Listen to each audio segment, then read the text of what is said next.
Hello students, my name is Dr. Pankaj Pathani and today I will discuss about the Fraunhofer diffraction at double slit. That is also called the double slit diffractions, and we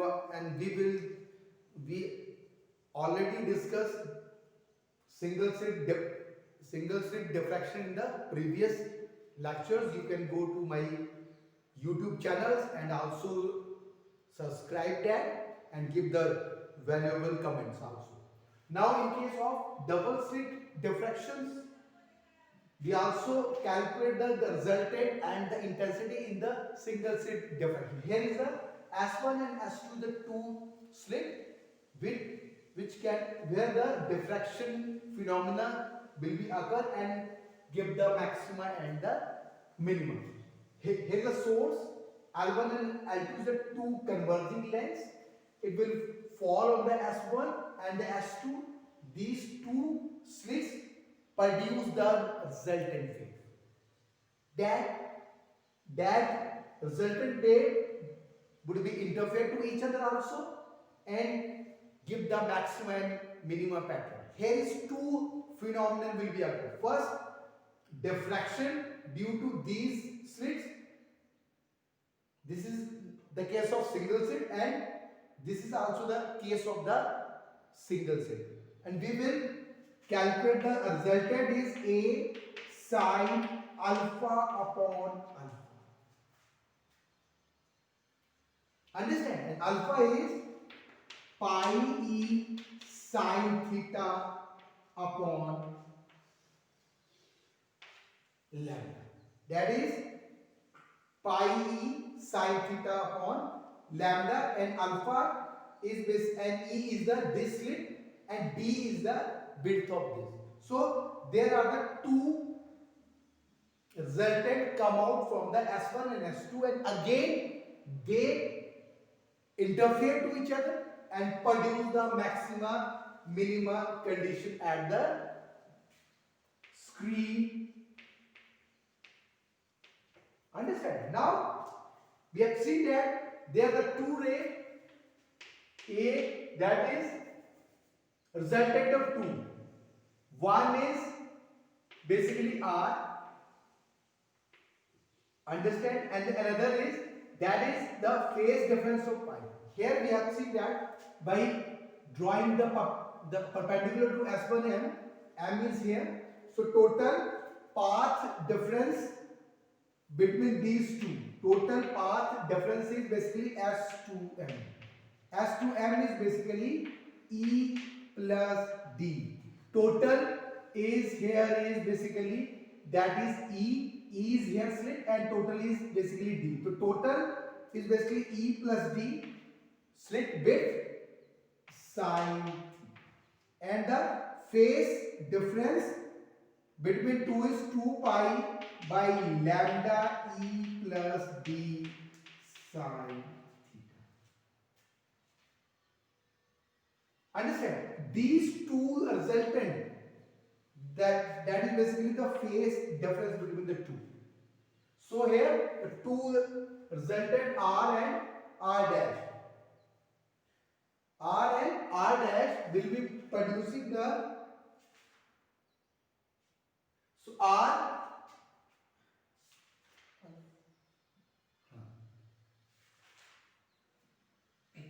Now these two resultant wave, that is R from S1 source and this is R from the S2 source. These are the phase difference of the pi. Understand? Now we can calculate the resultant of that.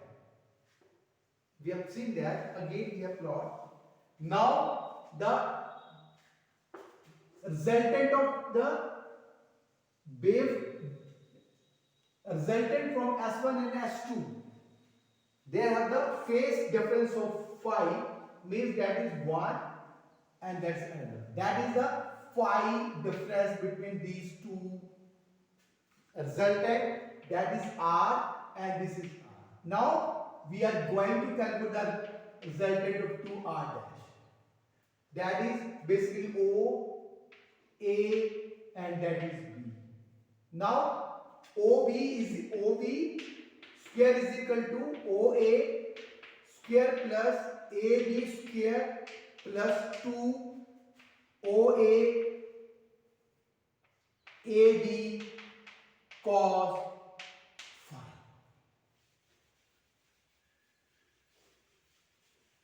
Understand? Now this R dash square, this is R square, this is R square, and plus 2R R dash cos phi. Understand? Now R dash square is equal to, that is basically 2R square plus 2 that is dash 2R square cos, and this is basically 2R square we have taken constant 1 plus cos phi. And so here 2R square is equal to cos phi by 2. Understand? That is basically 2. Here is 4 here. 2 cos phi by 2. So here we have seen 4R square cos beta. Beta we have taken is phi by 2. And phi is basically 2 pi by lambda E plus B sin theta. Understand? So here is total resultant is R square, 4R square cos square beta. Understand? Now this resultant, this R square, that is the total R dash square is equal to 4R square cos square beta. Here R is basically our R is A sin alpha upon alpha. So R dash square is equal to 4 A sin alpha upon alpha square cos square beta. Understand? Now here we have seen that there are the two factors, that is the diffraction and this is basically the interference factor. So here is R dash square is 4, that is A square also here, A square sin square alpha upon alpha square cos square. So sin alpha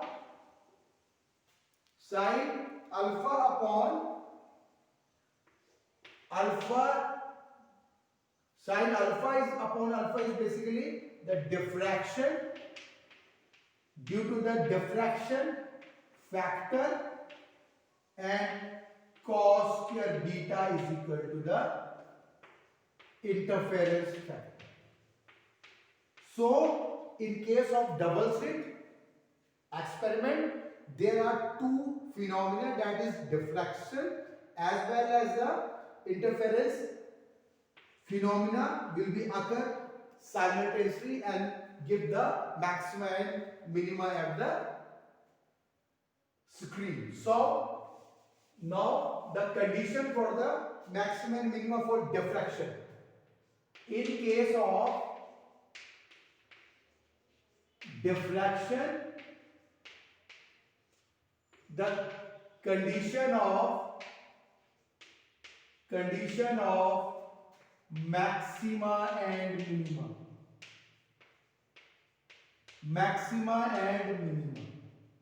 So here we have first we have plot that is the first is basically resultant square is A sin alpha upon alpha intensity in case of diffractions. Understand? Now in case of diffraction we have seen that when alpha is 0, the condition of central maximum. In the last lecture we will discuss this thing.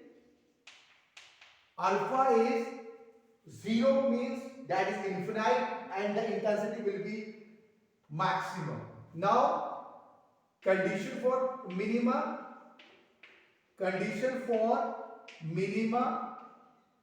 we have already calculated.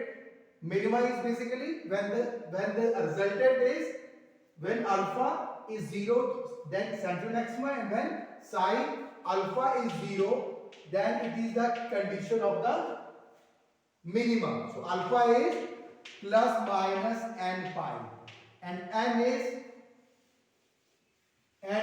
is basically 1, 2, 3 and 4. Understand? So this is the n is not equal to 0 because that is the condition of central maximum. Now the condition of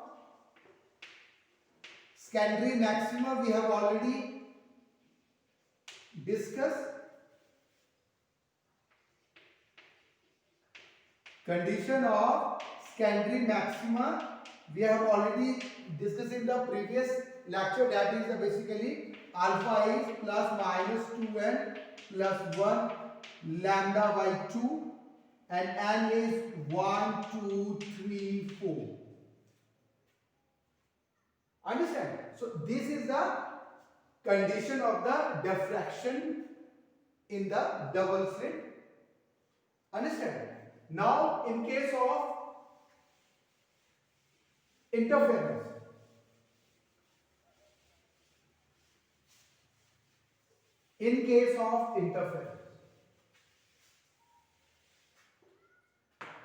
the condition of maxima and minima due to interference.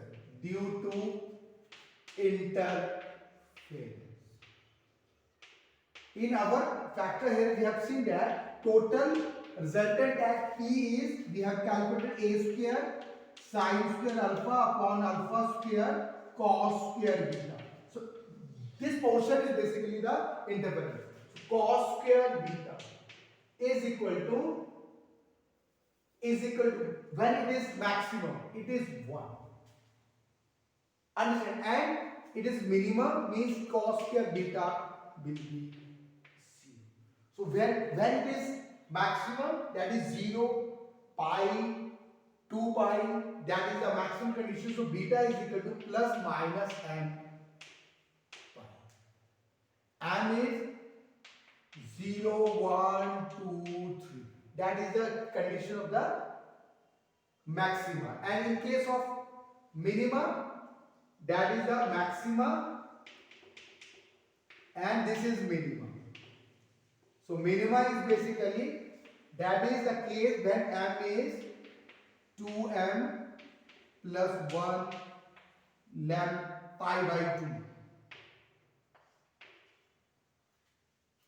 When beta is 2m plus 1 pi by 2, that is the plus minus. Understand? This is the condition of the minima and the maximum.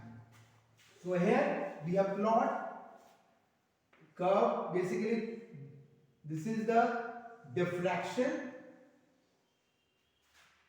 phenomena, and again this is the central, is the maxima at the this, and maxima is basically at pi. Here is the pi.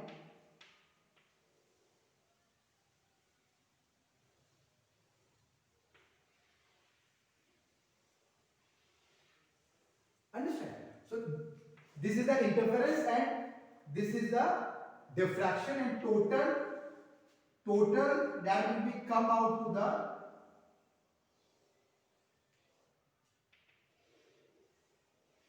total intensity will be come out to the in this form.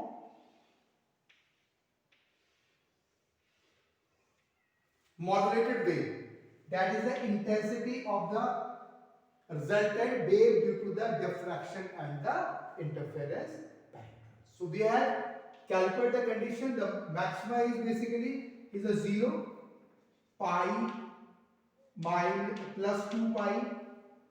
Secondary maximum we have calculated 3 pi by 2, 5 pi by 2. Here is the condition of maxima is 0, 1, that is the pi. That is the pi is maxima here, and 2 pi is the maximum for the interference pattern. So by overlapping means the modulated structure, the intensity will be calculated in this way. Understand? So this is the basic of the double slit diffraction experiments. So there will be the missing order there. Somehow the condition of minima of diffraction and the maxima of the interference pattern might be overlapped. So there will be some missing order appear in the double slit diffraction. Thank you very much.